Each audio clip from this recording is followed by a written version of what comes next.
गली news India की top 10 bulletin report में आपका स्वागत है। इस रिपोर्ट में हम कवर करेंगे 10 वो अहम खबरें जिन्हें मीडिया की हेडलाइंस में जगह नहीं दी गई। You are watching गली न्यूज।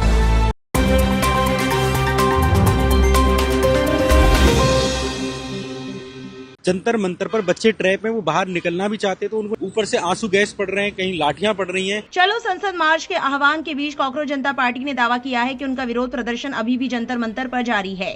सीजेपी ने अपने एक्स हैंडल से एक पोस्ट में लिखा, अभिजीत दिपके, सौरव दास, आशुतोष रांका और गीतांजलि मैम अभी भी जंतर मंतर पर धरना दे रहे हैं। वे अभी केरल हाउस के सामने हैं। ये शांतिपूर्ण विरोध खत्म नहीं हो रहा है। इससे पहले सीजेपी प्रवक्ता सौरव दास ने दावा किया था कि सीजेपी के संस्थापक अभिजीत दिपके को दिल्ली पुलिस ले गई है, जिसे दिल्ली पुलिस ने खारिज किया था। इसके बाद सीजेपी प्रवक्ता ने अपने एक्स पोस्ट में कहा था कि अभिजीत दिपके ना ही हिरासत में और ना ही गिरफ्तार किए गए हैं। हालांकि सीजेपी ने पहले कहा था कि दिपके को पुलिस लेकर गई है। दिल्ली पुलिस ने एक्स पोस्ट में लिखा, सोशल मीडिया प्लेटफॉर्म पर गुमराह करने वाली खबरें चल रही हैं, जिनमें दावा किया जा रहा है कि अभिजीत दिपके को दिल्ली पुलिस ने हिरासत में ले लिया है। यह आधिकारिक रूप से साफ किया जाता है कि आरोप पूरी तरह से झूठे हैं और वो स्टेज पर मौजूद हैं। इससे पहले सीजेपी फाउंडर अभिजीत दिपके और सोनम वांगचुक की पत्नी गीतांजलि जे अंगमो ने सोमवार को संसद की ओर मार्च करने की कोशिश की, लेकिन पुलिस ने उन्हें रोक लिया था। प्रदर्शनकारियों को काबू करने के लिए पुलिस ने आंसू गैस का इस्तेमाल किया। सीजेपी प्रवक्ता सौरव दास ने दावा किया कि उन्होंने और सीजेपी के दूसरे प्रवक्ता आशुतोष रांका ने स्वास्थ्य मंत्री जेपी नड्डा से उनके आवास पर मुलाकात की है। सीजेपी प्रवक्ता ने कहा, जब हम अपनी मांगों का पत्र उन्हें दे रहे थे तो उन्होंने हमें भरोसा दिलाया कि वे इस पर आंतरिक रूप से बात करेंगे। सौरव दास ने एक्स पोस्ट में दावा किया था कि उनसे सरकार ने बातचीत के लिए संपर्क किया था और 2 घंटे से अधिक समय तक इंतजार के बाद उनकी 10 मिनट के लिए जेपी नड्डा से मुलाकात हुई। वहीं सोमवार सुबह सीजेपी के मार्च में हजारों लोग शामिल थे। पहले पुलिस के लोग उन पर हल्का बल प्रयोग कर रहे थे और उन्हें धक्का दे रहे थे। बहुत ज्यादा गर्मी होने की वजह से कुछ लोग बेहोश भी हो गए। कुछ लोग वहां से निकलकर बाहर जाते भी दिखे, लेकिन एक जगह जब प्रदर्शनकारियों ने आगे बढ़ने की कोशिश की तो पुलिस ने आंसू गैस की गोली दागे। कॉकरोच जनता पार्टी ने कहा था कि उसके समर्थक हर हाल में संसद तक शांतिपूर्ण मार्च करेंगे। सीजेपी ने सोशल मीडिया प्लेटफॉर्म एक्स पर लिखा, जोरदार बारिश और भारी सुरक्षा, लेकिन आज कॉकरोच को कोई नहीं रोक पाएगा। सोशल मीडिया पर सुरक्षा कर्मियों के आंदोलनकारियों से झड़प की कई तस्वीरें भी सामने आई हैं। इसके अलावा समर्थकों और सुरक्षा कर्मियों के बीच नोकझोंक की तस्वीरें भी सामने आई है। सोमवार यानी 20 जुलाई से संसद का मानसून सत्र शुरू हो गया है। मानसून सत्र के पहले दिन प्रदर्शनकारी संसद भवन जाकर अपनी मांग रखना चाहते हैं। सीजेपी के फाउंडर अभिजीत दिपके ने रविवार को बीबीसी से बात करते हुए कहा था, हम हजारों की संख्या में 9 बजे संसद के लिए निकलेंगे। हमारी जो भी मांगे हैं हम वहां रखेंगे। हम कोशिश करेंगे कि हमारे डेलीगेशन को अंदर जाने दिया जाए ताकि हम अपनी मांग वहां रख सके। इस बीच अभिजीत दिपके और ऑल इंडिया स्टूडेंट्स एसोसिएशन के 3 सदस्यों ने कुछ विपक्षी नेताओं, सामाजिक कार्यकर्ताओं और कलाकारों की अपील पर अपनी भूख हड़ताल खत्म कर दी है। भूख हड़ताल खत्म करने वालों में दिपके के अलावा नेहा, आमीन और मनीष शामिल है। आइसा के सदस्य 23 दिनों से भूख हड़ताल पर थे। वहीं सामाजिक कार्यकर्ता सोनम वांगचुक पिछले 23 दिनों से अनशन पर है। दिल्ली पुलिस ने उन्हें शनिवार सुबह सफदरजंग हॉस्पिटल में शिफ्ट किया था। इसके बाद प्रोटेस्ट साइट पर अचानक भीड़ बढ़ गई।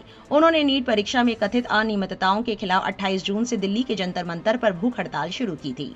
वांगचुक और दूसरे आंदोलनकारी केंद्रीय शिक्षा मंत्री धर्मेंद्र प्रधान के इस्तीफे की मांग कर रहे हैं।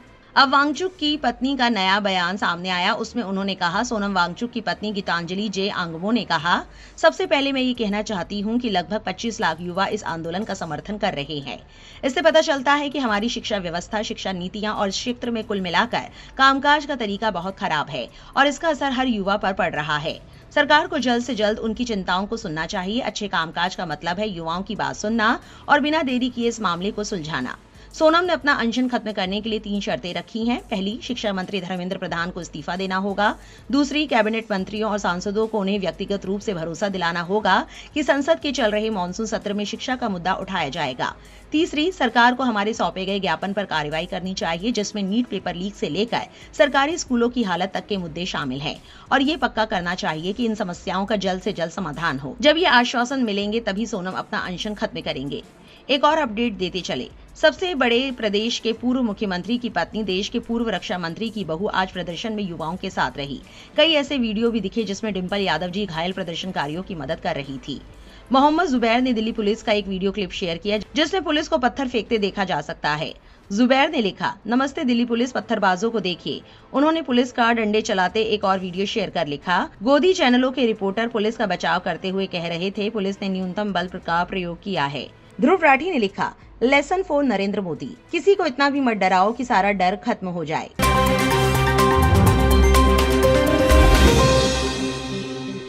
इसके बाद बात करते हैं दूसरी खबर के बारे में। लाठीचार्ज, क्या कर रहे हो? क्या कर रहे हो? क्या कर रहे हो? पुलिस ने सब कुछ तहस तहस कर दिया है। दिल्ली पुलिस और केंद्र सरकार सुन ले, हम हिलने वाले नहीं है, हम डरने वाले नहीं है। सोमवार को देश की राजधानी दिल्ली के सेंट्रल दिल्ली में दिन भर हंगामा होता रहा। बात चाहे कनॉट प्लेस की हो, जनपद की या फिर जंतर मंतर की, कुछ नजर आ रहा था वो थी हजारों हजार युवाओं की भीड़, जो कई जगहों पर मेट्रो स्टेशनों, सड़कों के बंद होने के बावजूद तमाम मुश्किलों को पार करते हुए सोमवार सुबह से ही जंतर मंतर पर पहुंचने की कोशिशों में जुटे थे। लाठियों और आंसू गैस के गोलों के बीच ये युवा सुबह से लेकर देर शाम तक जंतर मंतर पर जमे रहे। शिक्षा व्यवस्था में सुधार और केंद्रीय शिक्षा मंत्री धर्मेंद्र प्रधान के इस्तीफे की मांग को लेकर दिल्ली के जंतर मंतर पर बीते करीब एक महीने से कॉकरोच जनता पार्टी की अगुवाई में आंदोलन चल रहा है। एक सवाल बार बार उठ रहा था कि जिस कॉकरोच जनता पार्टी को सोशल मीडिया पर कुछ ही दिनों के अंदर करोड़ों फॉलोअर्स मिल गए थे, वो आखिर जमीन पर कितनी मजबूत है। लेकिन सोमवार को इस बात का जवाब मिल गया। कॉलेज में पढ़ने और परीक्षाओं की तैयारियां करने वाले बच्चे बड़ी तादाद में सड़क पर उतरे और दिखाया कि सरकार के लिए उनके सवालों पर लंबे वक्त तक चुप्पी बनाए रखना मुमकिन नहीं होगा। कॉकरोच जनता पार्टी के प्रदर्शनकारियों के सोमवार को निकाले गए संसद मार्च के दौरान हुए लाठीचार्ज और आंसू गैस के इस्तेमाल को लेकर अब अंतर्राष्ट्रीय मानवाधिकार संगठन ह्यूमन राइट्स वॉच ने भी चिंता जताई है। संगठन ने भारतीय अधिकारियों से पुलिस कार्रवाई की जांच कराने और प्रदर्शनकारियों के अधिकारों की रक्षा करने की अपील की है। ह्यूमन राइट्स वॉच की deputy Asia director Meenakshi Ganguly ने कहा, भारतीय अधिकारियों को दिल्ली में प्रदर्शन कर रहे हजारों छात्रों को हटाने के लिए सुरक्षा बलों द्वारा लाठियों और आंसू गैस के इस्तेमाल के आरोपों की तुरंत जांच करनी चाहिए। उन्होंने कहा कि अधिकारियों को ये सुनिश्चित करना चाहिए कि पुलिस बल संयम बरते और लोगों को शांतिपूर्ण प्रदर्शन करने का अधिकार मिले। एलविश यादव ने लिखा, मैं ना तो बीजेपी का समर्थक हूं और ना ही कांग्रेस का, लेकिन छात्रों के साथ जो हो रहा है वो पूरी तरह गलत है। जो छात्र अपनी जायज समस्याओं को लेकर सामने आए, उनके साथ हिंसा नहीं होनी चाहिए थी। उनकी बातों को सुना जाना चाहिए और उचित कार्रवाई की जानी चाहिए। ध्रुव राठी ने लिखा, भारत जाग उठा है, इंकलाब जिंदाबाद। सीजेपी ने लिखा, black day for democracy, brutal lathi charge at Jantar Mantar. Munawar Faruqui ने क्या कहा, सुनिए। और सरकार को निकालना चाहिए भाई ऐसे आदमियों को, कि जिसकी गलती की वजह से ऐसा हुआ है। सवाल करने वाली आंखें चुप रही है और आवाज इनको वही पसंद है जो दब रही है। जितने भी लोग चुप बैठे हो ना अपने अपने घरों में, तुम्हारी भी जिम्मेदारी है, सोसाइटी के लिए तुम्हारी भी है जिम्मेदारी। वो खत्म करो, वो पूरी करो। कोई लड़ने थोड़ी बोल रहा है, कुछ नहीं लड़ना भाई। एक अच्छी सी आवाज बनाओ, अच्छी सी बात करो, अच्छी सी बात रखो भाई अपनी।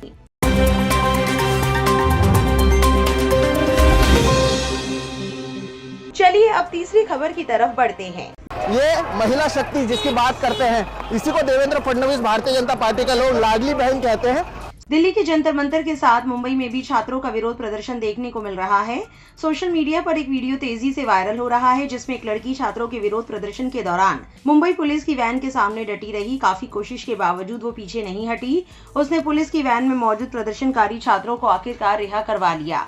पुलिस वैन के सामने निडरता से खड़ी ये लड़की है कौन? मुंबई में पुलिस वैन के सामने निडरता से खड़ी लड़की का नाम रिया यादव है। वो एक एक्टर, मॉडल और एंटरप्रेन्योर है। रिया सामाजिक और राजनीतिक मुद्दों पर अपनी बात खुलकर रखती है। एक एंटरप्रेन्योर के तौर पर वो हाथ से कपड़े भी बनाती है। उनका रियासत नाम का अपना एक क्लोथिंग ब्रांड है। रिया को डांस का भी बहुत शौक है। उन्होंने कई म्यूजिक वीडियो में भी काम किया है, जिनमें उसका रिसेंट सॉन्ग दिलबरा है, जो फरवरी 2025 में रिलीज हुआ था। रिया स्वभाव से धार्मिक है। ईश्वर में उनकी बहुत आस्था है। वो हर दिन मंदिरों में जाकर भगवान की पूजा अर्चना करती हैं। रिया इन दिनों इंटरनेट पर छाई हुई है। छात्रों के विरोध प्रदर्शन के दौरान उनका एक वीडियो सोशल मीडिया पर तेजी से वायरल है, जिसमें वो पुलिस वैन के सामने निडरता से खड़ी हैं। रिया ने अकेले ही पुलिस को वैन आगे ले जाने से रोक दिया। दरअसल इन वैन में प्रदर्शनकारी छात्र मौजूद थे, जिनको पुलिस ने हिरासत में लिया था। रिया ने अकेले ही पुलिस को इनको ले जाने से रोक दिया। 27 साल की मॉडल रिया अहीर ने ये सोचा भी नहीं होगा कि वो बुधवार को शिवाजी पार्क में हुए विरोध प्रदर्शन का खास चेहरा बन जाएंगी। रिया दादर के कोहिनूर स्क्वायर से शिवाजी पार्क की तरफ जा रही थी, तभी उन्होंने देखा कि पुलिस की एक वैन में हिरासत में लिए गए प्रदर्शनकारी भरे हैं। वो तेजी से वैन की ओर बढ़ी और उसके सामने खड़ी हो गई। पुलिस के साथ उनकी तीखी बहस भी हुई। जानकारी के मुताबिक पुलिस ने उनसे कहा कि वे आगे जाकर इन लोगों को छोड़ देंगे। इस पर रिया ने कहा कि छोड़ना ही है तो अभी छोड़ो। वो पुलिस के सामने डटी रही। आखिरकार रिया की कोशिश रंग लाई और पुलिस ने सभी प्रदर्शनकारियों को छोड़ दिया। इस वीडियो के सामने आने के बाद रिया की जमकर तारीफ हो रही है। एक यूजर ने लिखा, आई लव माई जनरेशन अंकित नाम के यूजर ने वीडियो शेयर कर लिखा, ये हिम्मत की मिसाल है। मुंबई में छात्रों के विरोध प्रदर्शन के दौरान एक निडर महिला हिरासत में लिए गए प्रदर्शनकारियों को ले जा रही पुलिस वैन के सामने डटकर खड़ी हो गई। वो पीछे हटने को तैयार नहीं थी। जल्दी और लोग भी साथ आ गए और पुलिस को प्रदर्शनकारियों को छोड़ना पड़ा। क्या बहादुर महिला है, उन्हें सलाम। एक और यूजर ने लिखा, लाडकी बहन।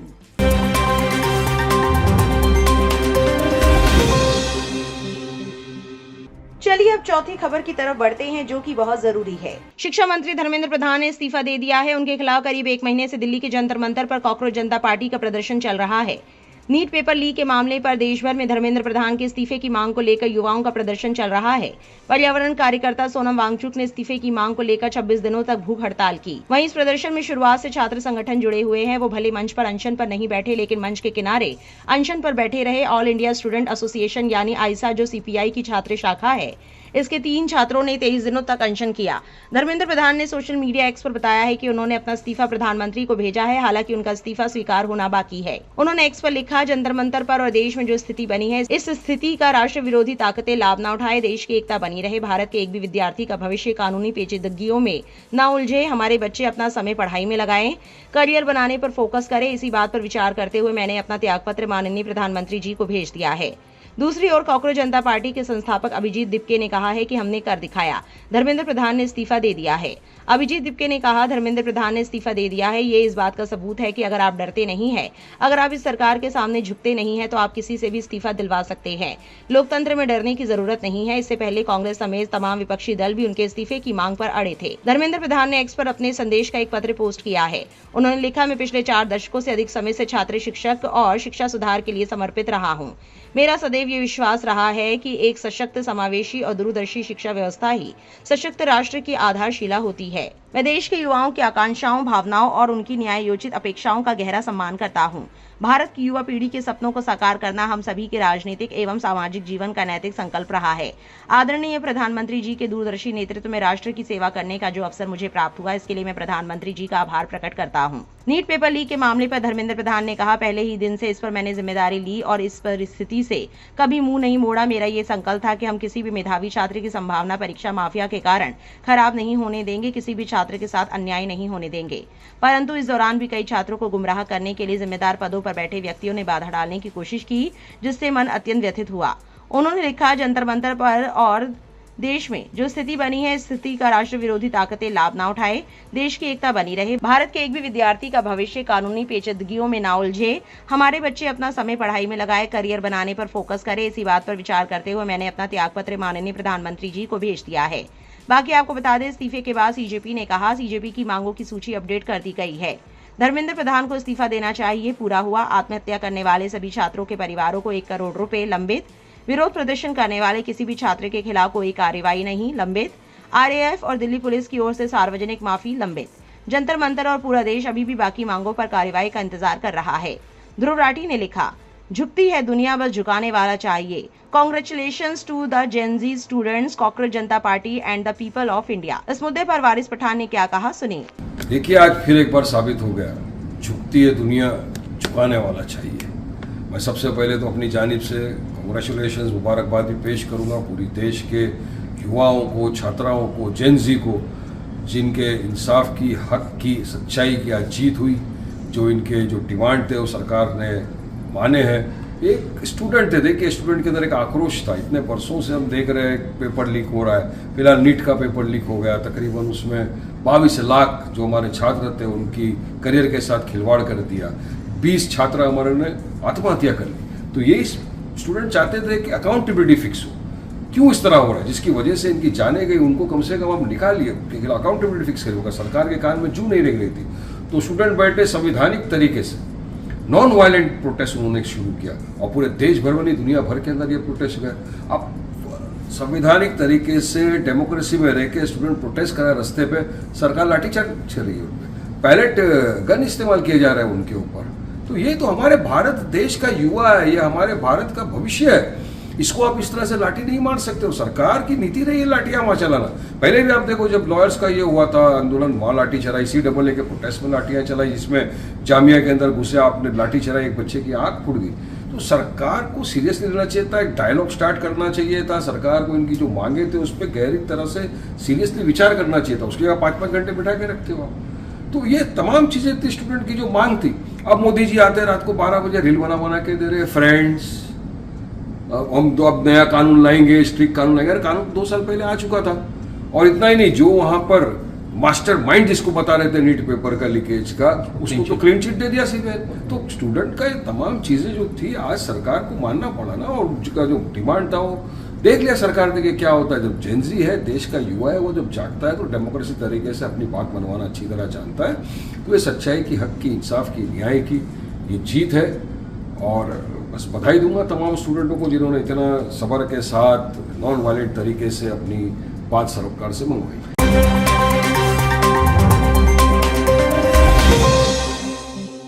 अब बढ़ते हैं 5वीं खबर की तरफ। जिंदाबाद साथियों, बहुत सारे साथी के कॉल और मैसेज आ रहे लगातार कि जुनैद भाई आप कहां पर हो। Digital news outlet Lalan top की रिपोर्ट के मुताबिक दिल्ली के जंतर मंतर पर चल रहे प्रदर्शन में प्रदर्शनकारियों को खाना और पानी पिलाने वाले एक मुस्लिम व्यक्ति ने आरोप लगाया है कि उत्तर प्रदेश पुलिस ने उसे खोजने की कोशिश में गाजियाबाद में उसके परिवार के सदस्यों को हिरासत में लिया और उनके निजी दस्तावेज जब्त कर लिए। मोहम्मद जुनैद ने न्यूज आउटलेट को बताया कि पुलिस गुरुवार शाम गाजियाबाद में उसके घर आई और उसको पिता को ले गई, लेकिन देर रात उन्हें छोड़ दिया गया। उसने आरोप लगाया कि अगले दिन सुबह अधिकारी फिर आए और उसके पिता को दोबारा हिरासत में ले लिया। उन्होंने आगे आरोप लगाया कि पुलिस ने मेरठ में उनकी बहन के ससुर और देवर को हिरासत में लिया और उन्हें गाजियाबाद जिले के मसूरी पुलिस स्टेशन ले गए। जुनैद ने ललन टॉप को ये भी बताया कि पुलिस ने उनके माता पिता और भाई बहनों की बैंक पासबुक के साथ साथ परिवार के सदस्यों के आधार कार्ड भी जब्त कर लिए। उन्होंने दावा किया कि अधिकारियों ने उनके परिवार से कहा कि उन्हें तभी छोड़ा जाएगा जब वे जुनैद को पुलिस स्टेशन लाएंगे। उन्होंने कहा कि वो किसी आपराधिक मामले में वांछित नहीं है और उन्होंने कोई अपराध नहीं किया है। जुनैद के अनुसार वो 6 जून को शुरू हुए जंतर मंतर विरोध प्रदर्शन में तब से शामिल है जब उन्होंने देखा कि प्रदर्शनकारियों को गर्मी में पीने का पानी पाने में मुश्किल हो रही थी। उन्होंने बताया कि शुरुआत में उन्होंने पानी बांटना शुरू किया था, जिसके बाद धीरे धीरे स्वयं सेवकों ने खाने और अन्य जरूरी चीजें उपलब्ध कराने के लिए इस काम का दायरा बढ़ा दिया। कॉकरोच जनता पार्टी ने इस कार्रवाई की आलोचना की और कहा कि उत्तर प्रदेश पुलिस अपराधियों के बजाय एक वॉलंटियर को निशाना बनाकर अपना समय बर्बाद कर रही है। कैंपेन की ओर से कहा गया, हमारी टीम उनके संपर्क में है और हम उन्हें या उनके परिवार को परेशान नहीं होने देंगे। इसमें ये भी कहा गया कि पुलिस की किसी भी गैर कानूनी कार्रवाई को चुनौती देने के लिए कानूनी कदम उठाए जाएंगे। इसके अलावा कैंपेन के एक प्रवक्ता ने इस कार्रवाई की निंदा की और उत्तर प्रदेश पुलिस से कहा कि वो जुनैद के परिवार के खिलाफ गैर कानूनी, मनमानी और अमानवीय कार्रवाई बंद करे और हिरासत में लिए गए लोगों को तुरंत रिहा करे। हालांकि पीटीआई की रिपोर्ट के मुताबिक मेरठ पुलिस ने जुनैद के परिवार के खिलाफ कोई भी कार्रवाई करने से इनकार किया है। Senior superintendent of police Avinash Pandey ने शनिवार को समाचार एजेंसी को बताया कि मेरे संज्ञान में ऐसा कोई मामला नहीं आया है। Superintendent of police Vinayak Gopal Bhosale ने पीटीआई को बताया कि मेरठ पुलिस ने सभी पुलिस स्टेशन प्रमुखों से दावों की पुष्टि की और पाया कि जिले में जुनैद के परिवार के किसी भी सदस्य को हिरासत में नहीं लिया गया है। इसी मामले पर अपडेट शेयर करते हुए एक यूजर ने लिखा, अपडेट, बहुत अच्छी खबर। इस इंस्टाग्राम पोस्ट में कहा गया है कि मोहम्मद जुनैद और उनका पूरा परिवार रिहा हो गया है और सुरक्षित है। इसे खान माहिम ने भी क्रॉस वेरीफाई किया है। मैसेज करने और चिंता दिखाने वाले सभी लोगों का धन्यवाद। वहीं जुनैद ने एक वीडियो जारी कर क्या कहा, आप सुनिए। जिंदाबाद साथियों, बहुत सारे साथी के कॉल और मैसेज आ रहे लगातार कि जुनैद भाई आप कहां पर हो और आपके परिवार की क्या स्थिति है। तो मैं बताना चाहता हूँ अल्हम्दुलिल्लाह मैं सही हालत में हूँ और मेरे परिवार के लोग भी जो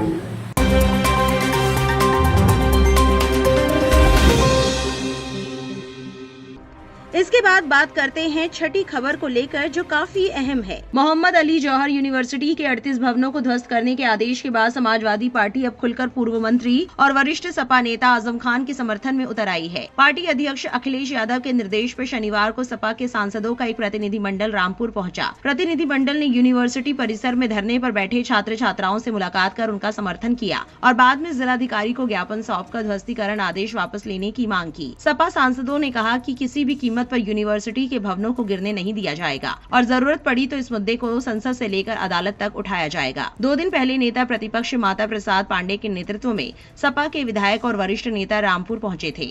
अब शनिवार को पार्टी के करीब 10 सांसदों का प्रतिनिधिमंडल भी रामपुर पहुंचा। राजनीतिक जानकारी से 2027 विधानसभा चुनाव से पहले सपा की बड़ी राजनीतिक रणनीति के तौर पर देख रहे हैं। प्रतिनिधिमंडल ने सबसे पहले जौहर यूनिवर्सिटी पहुंचकर पिछले कई दिनों से धरने पर बैठे छात्र छात्राओं से मुलाकात की। सांसदों ने छात्रों को समर्थन देने का भरोसा दिया और इसके बाद जिलाधिकारी अजय कुमार द्विवेदी को ज्ञापन सौंपकर रामपुर विकास प्राधिकरण के ध्वस्तीकरण आदेश को वापस लेने की मांग की। कैराना से सांसद इकरा हसन ने कहा कि जौहर यूनिवर्सिटी को किसी भी कीमत पर गिरने नहीं दिया जाएगा। जरूरत पड़ी तो एक एक ईंट की जगह अपना सिर लगा देंगे, लेकिन यूनिवर्सिटी को नुकसान नहीं होने देंगे। मुरादाबाद सांसद रुचि वीरा ने कहा कि जौहर यूनिवर्सिटी शिक्षा का मंदिर है और इसे गिराने का आदेश गलत है। उन्होंने कहा कि यदि प्रशासन उनकी मांग नहीं मानता है तो वे उच्च अधिकारियों से लेकर अदालत तक जाएंगे। संभल सांसद जिया उर रहमान बर्क ने ध्वस्तीकरण आदेश को गलत बताते हुए कहा कि इस मुद्दे को संसद में उठाया जाएगा। उन्होंने कहा कि सदन की कार्यवाही शुरू होने पर वो इसे 0 ओवर में रखने का प्रयास करेंगे। आपको बता दें, AIM-IM प्रमुख असदुद्दीन ओवैसी ने शनिवार को उन युवाओं की कोशिशों की तारीफ की जो अपने मकसद में कामयाब रहे और सरकार को युवाओं के सामने झुकने और धर्मेंद्र प्रधान को इस्तीफा देने पर मजबूर किया। मुरादाबाद में एक जनसभा को संबोधित करते हुए उन्होंने भाजपा और RSS पर हिंदुत्व की विचारधारा को आगे बढ़ाने का आरोप लगाया। ओवैसी ने मुसलमानों से अपील की कि वे उत्तर प्रदेश में होने वाले चुनावों से पहले उस राजनीति के खिलाफ एकजुट रहे जिसे उन्होंने बांटने वाली राजनीति कहा। इस दौरान हैदराबाद के सांसद असदुद्दीन ओवैसी ने जौहर यूनिवर्सिटी को गिराने के मुद्दे पर समाजवादी पार्टी के नेता अखिलेश यादव पर खासतौर पर निशाना साधा। उन्होंने सवाल किया कि अखिलेश यादव जो 2017 तक मुख्यमंत्री रहे, उन्होंने अपने कार्यकाल के दौरान यूनिवर्सिटी की इमारतों को रेगुलर क्यों नहीं किया, जबकि उत्तर प्रदेश शहरी विकास अधिनियम 1973 में ऐसा करने की गुंजाइश थी। बाकी मुद्दा भी जान लीजिए। रामपुर विकास प्राधिकरण ने मोहम्मद अली जौहर यूनिवर्सिटी के 40 में से 38 भवनों को बिना स्वीकृत मानचित्र के निर्माण का हवाला देते हुए 15 जुलाई को ध्वस्तीकरण का आदेश जारी किया था। यूनिवर्सिटी प्रबंधन ने इस आदेश को मुरादाबाद मंडल के आयुक्त की अदालत में चुनौती दी है। इस अपील पर 28 जुलाई को सुनवाई प्रस्तावित है।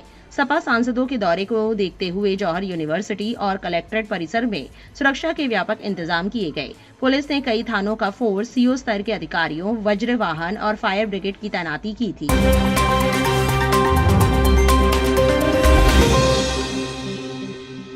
8वीं खबर भी इस हफ्ते बहुत चर्चा में रही। सर, क्या CJP आपको सपोर्ट कर रही है? CJP आपसे किनारा कर रही है?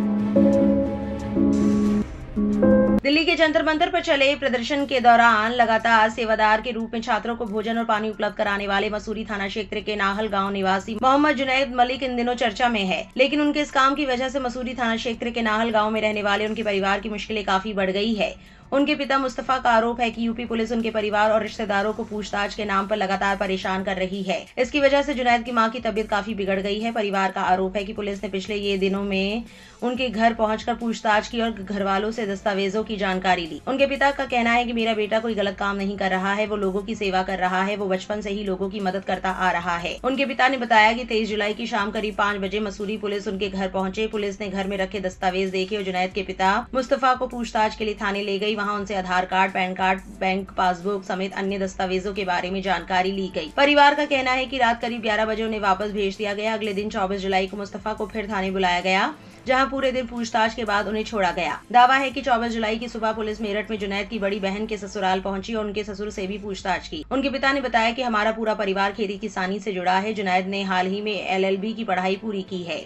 वहीं अब बात करते हैं जनता का क्या कहना है इस मसले को लेकर। यूजर्स 2 धड़ों में बटे हुए हैं। मोहम्मद जुनैद का इस वक्त एक वीडियो वायरल है। उनसे जब पूछा जाता है क्या CJP आपसे किनारा कर रही है, तो जुनैद कहते हैं शायद ऐसा लगता है, मगर हम चाहते हैं कि हम मिलजुल कर लड़ाई लड़े। काविश अजीज ने आरोप लगाते हुए लिखा, मोहम्मद जुनैद का इस्तेमाल किया गया और छोड़ दिया गया। प्रोटेस्ट के पहले दिन से जुनैद सबको खाना खिला रहे थे। पैरों में तकलीफ हुई लेकिन मेहनत कर रहे थे। पूरा महीना सबके साथ रहे और जिस दिन प्रोटेस्ट खत्म हुआ सब जश्न मनाने में लग गए और जुनैद भाई को पुलिस उठा ले गई। पलटकर ना तो अभिजीत दिपके, ना सौरभ दास और ना ही आशुतोष रांका ने फोन किया। इस बात को खुद जुनैद भाई ने कहा कि मेरी उन लोगों से बात नहीं हुई। हालांकि उनका सेलिब्रेशन तो अभी भी चल रहा है, लेकिन अब जुनैद भाई के साथ साथ उन बच्चों के घर भी नोटिस जाने लगा है जो इस प्रोटेस्ट में शामिल थे। जमा नाम की यूजर ने इस मुद्दे पर लिखा, जुनैद और आशुतोष रांका दोनों ही इन विरोध प्रदर्शनों के जरिए चर्चा में आए। अब जब जुनैद और उसका परिवार पुलिस की प्रताड़ना का सामना कर रहा है तो रांका ने चुप रहने के बजाय खुलकर उसकी रिहाई की मांग की है। जैसा कि रांका ने कहा, जुनैद को रिहा करो वरना जंतर मंतर पर मौजूद लोगों से 500 गुना ज्यादा लोग जुनैद और उसके परिवार की रिहाई के लिए उत्तर प्रदेश तक मार्च करेंगे। बहुत बढ़िया रांका। एक यूजर ने रेड माइक इंटरव्यू से जुनैद का रोते हुए वीडियो शेयर कर लिखा, देख लीजिए रोते हुए, पुलिस ने मुझे हिरासत में लिया और धमकाया। मुस्लिम जुनैद, हमें दुख है, हमने आपको पहले समझाया था, आप नहीं समझे। जिस बात को हम जोर देकर कह रहे हैं उसे आप सिर्फ इंस्टाग्राम की रील बनाने के लिए कर रहे थे। हमारी हमदर्दी आपके साथ है। ये इंडिया है, यहाँ का प्रशासन ऐसा ही है, कपड़े, चेहरे और नाम देखकर कार्रवाई करता है। वहीं इस मसले पर सीजेपी स्पोक्स पर्सन ने जानकारी देते हुए लिखा, मैंने आज सुबह जुनैद से फोन पर बात की, वो सुरक्षित है। कृपया बिना वेरीफाई किए या गलत जानकारी न फैलाए। शेयर करने से पहले फैक्ट्स वेरीफाई कर। उसे लीगल मदद मिल गई है और मैं उसके टच में हूँ।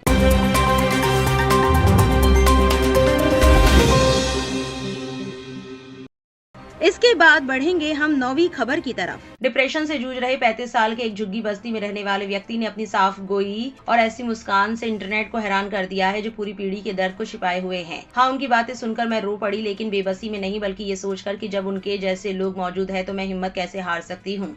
कितने गहरे विचार है और जिस तरह से वे अपनी बात कहते हैं, मेरे लिए वे शायद इस विरोध प्रदर्शन की सबसे बड़ी खोज है। वकीलों और कानून से जुड़े लोगों, आपने संविधान की इससे बेहतर व्याख्या कभी नहीं सुनी होगी। ये देखकर दिल टूट जाता है कि ये लोग न सिर्फ गरीबी से जूझ रहे हैं बल्कि भेदभाव का भी सामना कर रहे हैं। भारत में गरीब पैदा होना एक अपराध है। सोशल मीडिया पर एक ऐसे व्यक्ति के बारे में आई प्रतिक्रियाओं में से ये बस एक है जिसके दिल्ली के जंतर मंतर पर युवाओं के विरोध प्रदर्शन स्थल से कहे गए शब्द इंटरनेट पर छा गए हैं। मोहम्मद इरफान ना तो पढ़ सकते हैं और ना ही लिख सकते हैं। वे कभी स्कूल नहीं गए। बचपन में आंगनबाड़ी में जो थोड़ी बहुत शिक्षा मिली वही उनकी एकमात्र पढ़ाई लिखाई थी। वे 35 साल के हैं, अविवाहित हैं और दिल्ली की एक झुग्गी बस्ती में अपने माता पिता और 2 बहनों के साथ रहते हैं। जिस एक कमरे के घर में वे रहते हैं उसकी कोई पक्की छत नहीं है, बस एक तिरपाल की शीट है जो लगभग 12 वर्ग गज की रहने की जगह को मौसम की मार से बचाती है। इरफान गुजारा करने के लिए एक सड़क किनारे बर्फ की सिल्लियां बेचते हैं। वे अपनी प्यारी सी मुस्कान के साथ कहते हैं, मैं मजदूर वर्ग से हूँ सर, मैं बहुत बोलता हूँ सर। वे बेशक बहुत बोलते हैं लेकिन उनकी बात बहुत साफ होती है। उनकी बातों में मजाक मजाक में कही गई गहरी बातें और हिंदू उर्दू शायरी का पुट होता है। जंतर मंतर पर लल्लन टॉप के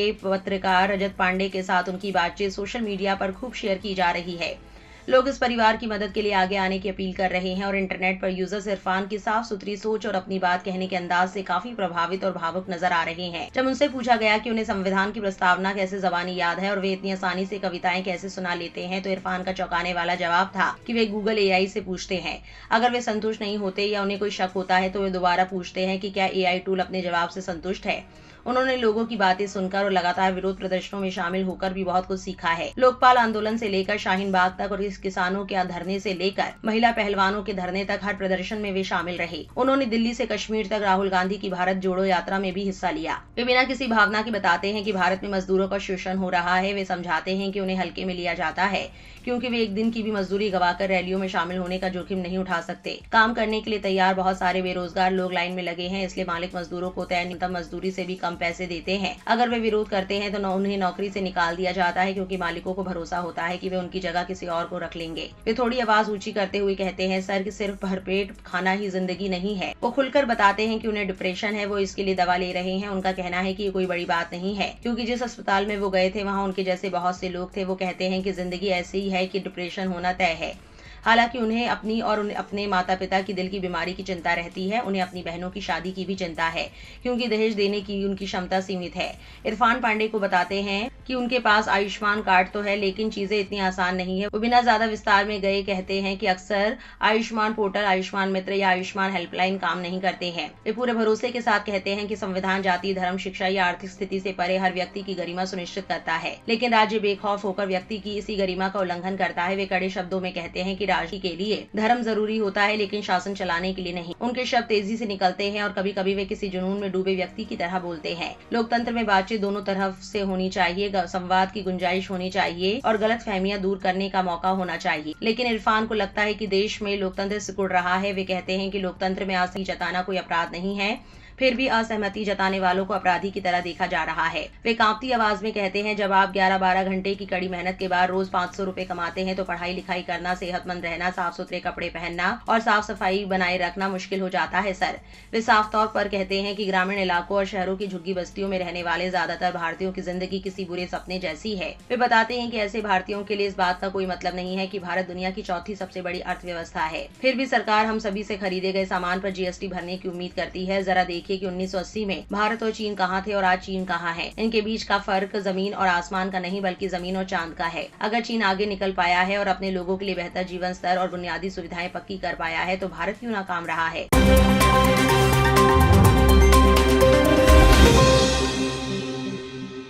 अब इस हफ्ते 10वीं और आखिरी बड़ी खबर देखिए। दिल्ली के जंतर मंतर पर चले जेनजी के 37 दिनों के आंदोलन में बीजेपी के भीतर से भी आवाजें उठी। न केवल बीजेपी के वरिष्ठ नेता मुरली मनोहर जोशी बल्कि कुछ बीजेपी नेताओं की बेटियां भी खुलकर सामने आई। मुरली मनोहर जोशी अटल बिहारी वाजपेयी की सरकार में शिक्षा मंत्री थे। उन्होंने 23 जुलाई को युवाओं के साथ पुलिस की सख्ती पर सवाल उठाया था। मुरली मनोहर जोशी ने कहा था, मुझे ये देखकर अत्यंत पीड़ा हुई है कि महिलाओं पर निर्मम बल प्रयोग किया गया। लेकिन मामला यहीं तक नहीं रहा। असम गण परिषद के एक मंत्री की बेटी, ओडिशा के बीजेपी के एक वरिष्ठ सांसद की बेटी और उत्तर प्रदेश में बीजेपी के एक पूर्व विधायक की बेटी उन लोगों में शामिल है जिन्होंने जेनजी के आंदोलन का खुलकर समर्थन किया। कहा जा रहा है कि कॉकरोच जनता पार्टी के आंदोलन का असर बीजेपी के नेताओं के घरों तक पहुंच गया था। आंदोलन के समर्थक बीजेपी नेताओं के घरों में भी दिखे और आंदोलन में उनकी बेटियां शामिल भी हुई। 23 जुलाई को दिल्ली के जंतर मंतर पर सीजेपी के धरने के समर्थन में गुवाहाटी में हुए प्रदर्शन में शामिल लोगों में असम सरकार के कैबिनेट मंत्री और असम गण परिषद के नेता केशव महंता की बेटी दिबिसा भी थी। पिछले हफ्ते शनिवार को ओडिशा से बीजेपी सांसद अपराजिता सारंगी की बेटी अर्चिता सचिन राहर ने इंस्टाग्राम पर एक स्टोरी साझा की जिसे धर्मेंद्र प्रधान के इस्तीफे का जश्न मनाने के तौर पर देखा गया। उत्तर प्रदेश के बीजेपी के पूर्व विधायक विक्रम सिंह की बेटी यशस्विनी राजे सिंह भी सोशल मीडिया पर पार्टी की आलोचना करती रही हैं। ये तीनों जेनजी पीढ़ी से हैं, यानी वे लोग जिनका जन्म लगभग 1997 से 2012 के बीच हुआ है। यशस्विनी सिंह ने 29 जुलाई को कतर के प्रसारक अल जजीरा से इस मामले में बात की है। यशस्विनी ने धर्मेंद्र प्रधान के त्यागपत्र पर कहा, इस्तीफे को निर्णायक मोड़ के रूप में देखना बहुत अदूरदर्शी है। त्यागपत्र की भाषा में पछतावा जैसी कोई चीज नहीं है, जवाबदेही बिल्कुल नहीं है। उसकी भाषा ऐसी है जैसे उन्होंने शहादत दी हो। यशस्विनी सिंह ने कहा, सीजेपी ने ऐसे बड़ी संख्या में गैर राजनीतिक लोगों को एकजुट करने का बहुत बेहतरीन काम किया। ऐसे लोग आमतौर पर इनोवेटिव मैसेजिंग, मीम्स और कंटेंट के जरिए ऐसी बातचीत से दूर रहते हैं। उनका मुख्य फोकस इंस्टाग्राम था, जो कि बहुत बढ़िया था क्योंकि वहीं पर हमने विरोध प्रदर्शन का, आम लोगों का इतना कवरेज देखा। यहाँ तक कि जिस व्यक्ति को अब शिक्षा मंत्री नियुक्त किया गया है, ईमानदारी से कहूँ तो एक बहुत ही भद्दे मजाक जैसा लगता है। अपने पिता के बीजेपी में होने और उनकी राजनीति से बिल्कुल अलग राह लेने के बारे में यशस्विनी ने कहा, मुझे नहीं लगता कि मैं ढोंगी या पाखंडी हूँ। मैं आर्थिक रूप से किसी पर निर्भर नहीं हूँ। मैं अपने दम पर अकेले रहती हूँ। मैं पिछले 3.5 साल से भारत में हूँ और अकेले रह रही हूँ। मैं उस तरह के माहौल में बिल्कुल भी शामिल ना होने का विकल्प चुनती हूँ जो मैं सालों से फतेहपुर नहीं गई हूँ। इसलिए मैं उन सब बातों और खुद के बीच एक बहुत बड़ी दूरी बनाए रखती हूँ और इसी वजह से मैं बिना ढोंगी महसूस किए ये सब बातें कह पाती हूँ। विक्रम सिंह उत्तर प्रदेश के फतेहपुर सदर विधानसभा क्षेत्र से पूर्व बीजेपी विधायक रहे हैं। वो फतेहपुर से 2 बार विधायक रह चुके हैं। विक्रम सिंह 2022 के विधानसभा चुनाव में समाजवादी पार्टी के उम्मीदवार से चुनाव हार गए थे, लेकिन अभी वो फतेहपुर में एक सक्रिय बीजेपी नेता हैं। असम सरकार के कैबिनेट मंत्री और असम गण परिषद के वरिष्ठ नेता केशव महंता की बेटी दिबिसा महंता उस समय चर्चा में आ गई जब गुवाहाटी में कॉकरोच जनता पार्टी के नेतृत्व में हुए एक प्रदर्शन में शामिल हुई। कई वीडियो में दिख रहा है कि वो प्रधानमंत्री नरेंद्र मोदी के खिलाफ नारे लगा रही हैं। उनके पिता केशव महंता असम गण परिषद के नेता हैं और असम में बीजेपी के नेतृत्व वाली एनडीए सरकार में राजस्व मंत्री हैं। अंग्रेजी अखबार इंडियन एक्सप्रेस ने अपनी एक रिपोर्ट में लिखा है, दिबिसा ने पिछले वर्ष ब्रिटेन से 2 पोस्ट ग्रेजुएट डिग्रियां पूरी की थी। वो वीडियो में प्रधानमंत्री नरेंद्र मोदी के खिलाफ नारे लगाती और इंसाफ की मांग करती सुनाई देती हैं। एक अन्य वीडियो में वो कहती हैं, ये बहुत दुखद है और वहाँ जो हिंसा हुई उसे लेकर मैं कितना बुरा महसूस कर रही हूँ, इसे शब्दों में बयान नहीं कर सकती। छात्र सिर्फ शांतिपूर्ण प्रदर्शन करना चाहते थे, लेकिन वो इतना हिंसक हो गया, लाठीचार्ज हुआ, आंसू गैस छोड़ी गई, सब कुछ हुआ। लेकिन मैं इतना जरूर कहना चाहती हूँ कि उस दिन वहाँ पहुंचे हर छात्र पर मुझे गर्व है। उन्होंने जिस तरह बहादुरी दिखाई, उसने मुझे भी यहाँ आकर उनके साथ खड़े होने की प्रेरणा दी। बीजेपी सरकार के खिलाफ विरोध प्रदर्शन में अपने ही मंत्री की बेटी के शामिल होने का सवाल पिछले रविवार को असम के मुख्यमंत्री हेमंत बिस्वा शर्मा से भी पूछा गया। इसके जवाब में उन्होंने कहा था, मेरे बच्चे क्या कहते हैं उसके लिए मैं कैसे जवाबदेह हो सकता हूँ। मेरा अपना भाई भी मेरी किसी बात से सहमत नहीं होता, मेरे बच्चे भी मेरी कई बातों से सहमत नहीं होते। यहाँ मौजूद जो भी पत्रकार बीजेपी के खिलाफ रील बनाते हैं, उनके माता पिता भी बीजेपी के ही समर्थक है। उसने मोदी जी के खिलाफ बात कही है और मुझे उसका दुख है। अगर कभी उससे मुलाकात हुई तो मैं उससे भी इस बारे में बात करूंगा। उन्होंने कहा था, अगर कल मेरा बेटा भी कुछ गलत कह दे तो इसमें हैरानी नहीं होनी चाहिए। मेरा बेटा आगे चलकर वकील बनेगा और हो सकता है कि वो उन लोगों की पैरवी करे जिन्हें मैं पसंद नहीं करता। जब बच्चे बड़े होकर वयस्क हो जाते हैं तो उनके कामों को उनके माता पिता से नहीं जोड़ा जाना चाहिए। उसने जो कहा वो गलत था, लेकिन उसके लिए हम उस लड़की से बात करेंगे। उसके पिता को क्यों परेशान किया जाए। भुवनेश्वर से बीजेपी सांसद अपराजिता सारंगी की बेटी अर्चिता सचिन राहर की एक सोशल मीडिया पोस्ट को लेकर भी काफी चर्चा हुई। समाचार पीटीआई के अनुसार चर्चिता की पोस्ट ने ओडिशा में पार्टी के कार्यकर्ताओं और नेताओं के बीच नाराजगी पैदा कर दी। अर्चिता राहर ने इंस्टाग्राम पर तिरंगे के इमोजी के साथ लिखा था, जय हिंद। नीट पेपर लीक को लेकर हुए बड़े छात्र आंदोलन के बीच धर्मेंद्र प्रधान ने इस्तीफा दे दिया। दूसरी ओर उनकी मां समेत ओडिशा बीजेपी के कई नेताओं ने धर्मेंद्र प्रधान के प्रति सहानुभूति व्यक्त की थी। पीटीआई के अनुसार बीजेपी नेताओं ने अर्चिता राहर की पोस्ट की आलोचना की। बीजेपी नेता जगन्नाथ प्रधान ने कहा, धर्मेंद्र प्रधान इस मिट्टी के बेटे हैं, उनके इस्तीफे से हमें दुख पहुंचा है। ओडिशा के लोगों ने बिहार की बेटी का स्वागत किया और उन्हें 2 बार सांसद बनाया। उन्होंने कहा था, अपराजिता सारंगी को अपने परिवार के सदस्यों पर नियंत्रण रखना चाहिए। उनकी बेटी ने धर्मेंद्र प्रधान के खिलाफ जो प्रतिकूल टिप्पणी की है, उसके लिए उन्हें ओडिशा की जनता से माफी मांगनी चाहिए। अपराजिता सारंगी ने अपनी बेटी की इंस्टाग्राम स्टोरी को लेकर उठे विवाद पर सफाई देते हुए कहा कि पोस्ट अनजाने में शेयर हो गई थी। हालांकि अर्चिता ने इसके बाद एक और पोस्ट की थी जिसमें लिखा था, डीपी के पीए के लिए जो निश्चित रूप से मेरी मां को मैसेज करके मुझसे पिछली स्टोरी हटाने के लिए कहेंगे, परेशान मत होइए, मैं इसे नहीं हटाऊंगी। जय जगन्नाथ, जय हिंद। हालांकि बाद में ये स्टोरी हटा दी गई। इंडियन एक्सप्रेस की रिपोर्ट के मुताबिक इन पोस्टों के बारे में बीजेपी सांसद ने कहा, अर्चिता जनजी है और उसने अपने दोस्तों के साथ मिलकर ये स्टोरी साझा की थी। जब मैंने उससे पूछा तो उसे अपनी गलती का एहसास हुआ और उसने इसे हटा दिया। उन्होंने कहा, उसने बताया कि ये स्टोरी अनजाने में पोस्ट हो गई थी। उस समय मैं ओडिशा में अपने संसदीय क्षेत्र में थी और वो दिल्ली में थी। पिछले हफ्ते शनिवार रात अपराजिता सारंगी ने भी धर्मेंद्र प्रधान के इस्तीफे पर एक्स पर एक पोस्ट किया था। उन्होंने लिखा, धर्मेंद्र प्रधान जी ने अपना इस्तीफा सौंप दिया। नैतिक जिम्मेदारी स्वीकार करते हुए इस्तीफा देना बहुत साहस की बात है। इस कठिन समय में मैं उनके साथ खड़ी हूँ। आने वाले दिनों के लिए मैं उन्हें शुभकामनाएं देती हूँ। भगवान जगन्नाथ उन पर अपनी कृपा बनाए रखें। ओडिशा कैडर की पूर्व IAS अधिकारी अपराजिता सारंगी नवंबर 2018 में बीजेपी में शामिल हुई थी और इसमें धर्मेंद्र प्रधान की भूमिका अहम मानी जाती है। अपराजिता सारंगी ने नई दिल्ली में पार्टी के तत्कालीन राष्ट्रीय अध्यक्ष अमित शाह के आवास पर आयोजित एक कार्यक्रम में औपचारिक रूप से बीजेपी की सदस्यता ग्रहण की थी। इस अवसर पर तत्कालीन केंद्रीय पेट्रोलियम मंत्री धर्मेंद्र प्रधान, ओडिशा बीजेपी अध्यक्ष बसंत पांडा और पार्टी के ओडिशा प्रभारी अरुण सिंह भी मौजूद थे। 1994 बैच की IAS अधिकारी अपराजिता सारंगी वर्ष 2013 से केंद्र सरकार में डेपुटेशन पर थी।